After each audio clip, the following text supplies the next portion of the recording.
Akashvani presents Morning News.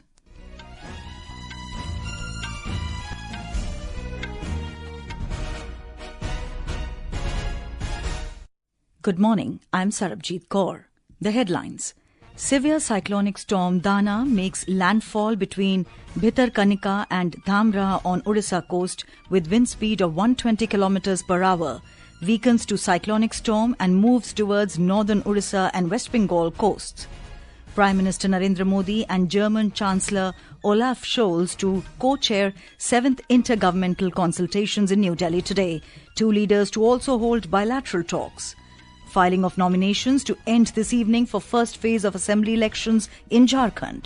Justice Sanjiv Khanna to be next Chief Justice of India. Ministry of Youth Affairs and Sports invites applications for Sports Awards 2024, and India bags 1 silver and a bronze at Under-23 Wrestling World Championship in Tirana, Albania. And now the news in detail. Severe cyclonic storm Dana made landfall between Bhitarkanika and Dhamra on Odisha coast with the wind speed of 120 km per hour midnight last night. After the landfall, the severe cyclonic storm weakened into cyclonic storm and moved towards northern Odisha and West Bengal coasts. Many parts of Kendrapada and Bhadrak districts in coastal Odisha have been battered by heavy winds and rain. India Meteorological Department IMD has said the landfall process continued till this morning. More details from our correspondent. There has been no report of any major damage or casualty so far after the landfall of severe Cyclone Dana between Bhitarkanika National Park and Dhamra around last midnight. Cyclone response teams consisting of NDRF, ODRF and fire services have started cleaning the roads in different parts of Kendrapada and Bhadrak districts by clearing big trees fell down during the landfall of Dana. Under the impact of Dana, rainfalls and high tides in the sea were seen near the landfall region, and it brought down many big trees, electric poles and thatched houses. The actual damages caused by Dana are being assessed by the state administration. The IMD has issued a red alert to 9 districts of Odisha including Jajpur, Bhadrak, Kendrapada and Puri for today, which are likely to experience heavy rainfalls. Prime Minister Narendra Modi and Union Home Minister Amit Shah have assured Odisha Chief Minister Mohan Charan Majhi of all support from the centre to Odisha to tackle the damages caused by Dana. Meanwhile, restoration of flights have commenced in Biju Patnaik International Airport at Bhubaneswar as the capital city is least affected by Dana. Prakash Das, Akashvani News, Bhubaneswar. Prime Minister Narendra Modi and German Chancellor Olaf Scholz will co-chair the 7th Intergovernmental Consultations IGC in New Delhi today. Chancellor Scholz arrived in New Delhi last night on a 3-day visit to India. The IGC is a whole-of-government framework under which ministers from both sides hold discussions in their respective areas of responsibility and report on the outcome of their deliberations to the Prime Minister and the Chancellor. Both the leaders will also hold bilateral talks today to discuss enhanced security and defence cooperation, deeper economic cooperation, green and sustainable development partnership, and collaboration in the area of emerging and strategic technologies. Both leaders will also address the 18th Asia-Pacific Conference of German Business. Our correspondent has filed this report. The IGC format was launched in 2011 and allows for a comprehensive review of cooperation and identification of new areas of engagement at the cabinet level. India is among a select group of countries with which Germany has such a mechanism. The 7th IGC is expected to have a strong technology focus, with the key elements being sustainability and green transition, migration and mobility, and technology and innovation. Increased collaboration in new and emerging technologies is also expected. In addition, focus will also be on enhancing defense and security cooperation. Suparna Saikya, Akashvani News, Delhi. Filing of nominations will end today for the first phase of assembly elections in Jharkhand. 43 constituencies will go to polls in this phase on 13th of November. 748 candidates have so far filed their nominations. Chief Minister Hemant Soren filed his nomination from Barhet, while opposition leader Amar Kumar Bauri filed his nomination from Chandankyari seat. Assembly Speaker Rabindranath Mahato filed his nomination from the Nala seat. Scrutiny of nominations will be done on 28th of October, while candidates can withdraw their nominations till 30th October. Meanwhile, during search operations, Illegal materials and cash worth over 27 crore rupees have been seized from different parts of the state since the announcement of the assembly elections. 14 FIRs have been lodged for violations of the Model Code of Conduct. In Maharashtra, 552 candidates have filed their nominations for assembly elections so far. Meanwhile, Indian National Congress declared its first list of candidates for 48 constituencies yesterday. The Nationalist Congress Party, Sharad Pawar, declared a list of 45 candidates. The Maharashtra Navnirman Sena, MNS, released its third list of candidates yesterday. More details on this from our correspondent. On the third day of filing nomination in Maharashtra, prominent leaders across parties filed their nominations yesterday. BJP leaders Chandrakant Patil, Mangal Prabhat Lodha, Mihir Kotecha filed their nominations yesterday. Harshvardhan Patil and Jayant Patil of the NCP SP also submitted their nominations yesterday. NCP's Chhagan Bhujbal, Dilip Walse Patil and Dhananjay Munde filed their nominations. Aditya Thackeray of Shiv Sena UBT filed his nomination yesterday from the Worli constituency. Meanwhile, Congress, Nationalist Congress Party Sharad Pawar and Maharashtra Navnirman Sena declared their candidates yesterday. Like Lok Sabha elections, one of the most interesting fights seems to be unfolding in Baramati. The constituency is going to witness another battle between the two factions of the party, where the Deputy Chief Minister Ajit Pawar is pitted against his nephew Yugendra Pawar. Prarthana, Akashvani News, Mumbai. Today is the last day for filing the nominations for the by-polls to 9 seats in Uttar Pradesh. 71 candidates have already filed their nominations till date. Further details from our correspondent. BJP has fielded Ramveer Singh Thakur from Kundarki, Sanjiv Sharma from Ghaziabad, Surendra Diler from Khair, Deepak Patel from Phulpur, Dharmaraj Nishad from Katehri, Suchishmita Maurya from Majhwa, Suresh Avasthi from Sisamau seat of Kanpur, and Anujesh Yadav from the prestigious Karhal seat where Samajwadi Party has fielded Tej Pratap Yadav, who is nephew of Akhilesh Yadav. At the same time, Muzaffarnagar's Mirapur seat has been given to Rashtriya Lok Dal. From this seat, RLD has fielded Mithilesh Pal. On the other hand, the India Alliance will contest all the 9 assembly seats on the symbol of Samajwadi Party. The Bahujan Samaj Party has already announced to contest the elections alone on all the seats. The by-elections will be held on 13th November. Sushil Chandra Tiwari, Akashvani News, Lucknow. This is Akashvani giving you the news. For quick news updates round the clock, follow us on our X handle at AIR News Alerts and log on to our website www.newsonair.gov.in and News on AIR app. Welcome back to the morning news. Justice Sanjiv Khanna has been appointed as the next Chief Justice of India, CJI.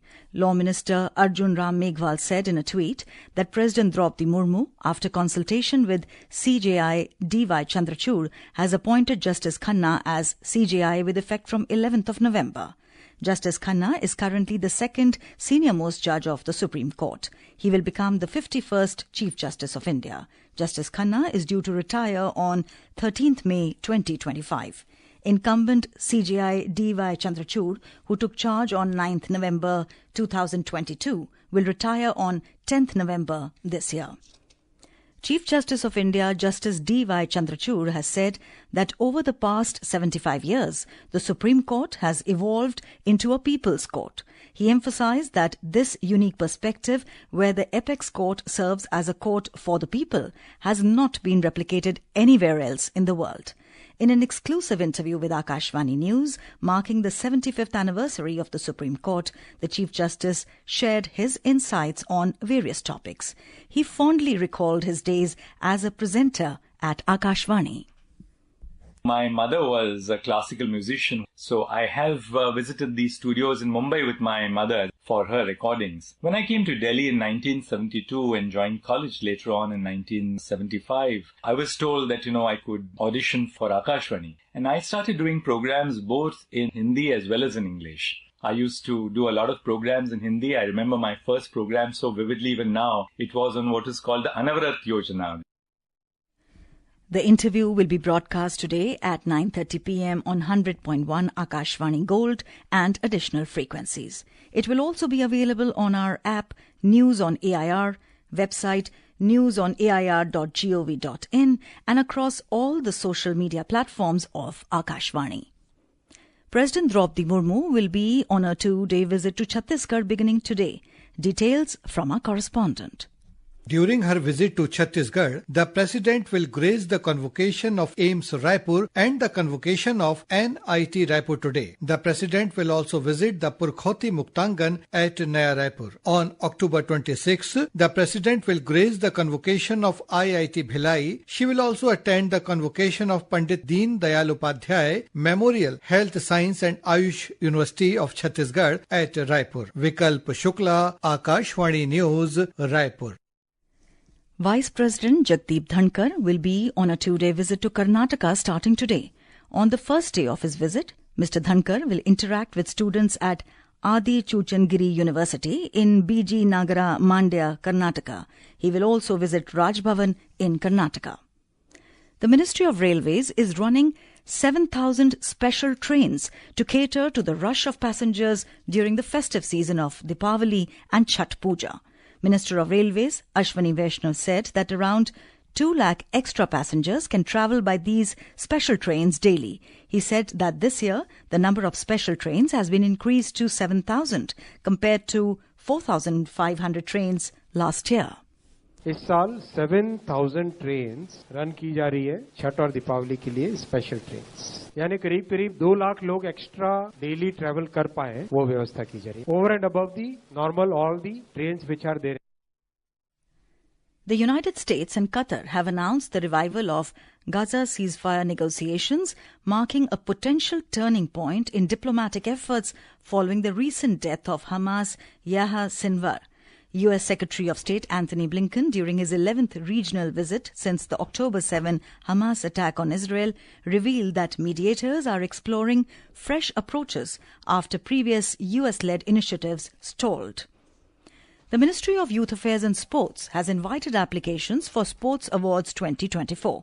Sports awards are given every year to recognize and reward excellence in sports. The Major Dhyan Chand Khel Ratna Award is given for spectacular and outstanding performance in the field of sports by a sportsperson. The Arjuna Award is given for consistent outstanding performance by a sportsperson. The Arjuna Award Lifetime has been introduced and will be given for lifetime contribution to sports development. The Dronacharya Award goes to coaches for producing medal winners at prestigious international sports events. In wrestling, India secured 1 silver and 1 bronze medal at the Under-23 Wrestling World Championship 2024 in Tirana, Albania last night. In the women's 59 kg category, Anjali clinched silver after losing to Solomia Vinik of Ukraine 4-7 in the final, while in the women's 68 kg category, India's Monica defeated her Chinese opponent. And now for a look at today's newspapers, it's over to Saira Mujtaba. Thank you, Sarabjit. Most newspapers today open with details of measures being taken in Odisha to mitigate the effects of the cyclone. As Cyclone Dana roars in, over 6 lakh evacuated, trains and flights halted. Headlines The Indian Express. The Asian Age writes, Odisha, Bengal brace for Cyclone Dana impact. One of the lead headlines in the Statesman is, India and China reach consensus on LAC, patrolling and grazing rights to be restored. New scheme for SME and e-com exporters on table. Export push, easier loans in works, informs the Economic Times. About the ever-increasing chaos on the roads of Delhi, the Pioneer writes, too many cooks keep Delhi's traffic cauldron boiling. Police has identified 134 congestion points in the city. And finally, with global warming drastically increasing temperatures, Uttarakhand glaciers melting at alarming pace may trigger water scarcity, writes the Tribune. And with that, it's back to you, Sarabjit. Thank you, Sarah. And now, before we end the bulletin, the headlines once again.